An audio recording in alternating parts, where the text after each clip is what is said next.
ايه ده؟ ابراهيم عامل ايه؟ اخبارك يا قلب اخوك؟ وحشني يلا والله العظيم. فاكر يلا ايام المدرسه؟ فاكر البيت ها؟ فاكرها؟ يخرب بيت امك يا. فاكر ايام ما كنا بننط من على السور ونروح ناكل كشري من عند الزعيم؟ انت عامل ايه؟ امك عامله ايه؟ ابراهيم مين؟ يا ايوه سيبني انا ولا ايه؟ فاكر يا سندوتشات الحلاوه؟ وكنت بقعدك في الشاووش، فاكر؟ كنت بقعدك واخد منك السندوتشات. والله العظيم يلا ايامك كانت حلوه، اقسم بالله وحش. امك عامله ايه؟ يا عم انت مالك بامي؟ انت مين؟ والواد سيد اخوك الصغير ابو بربور ده عامل ايه؟ يخرب بيتك. السيد قال نتن والله العظيم. ولا ابوك اللي كان بيدفع شاووش. يا عم انت مين؟ امك عامله ايه؟ امي كويسه كويسه.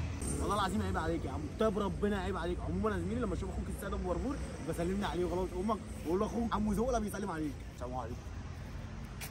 ابراهيم مين؟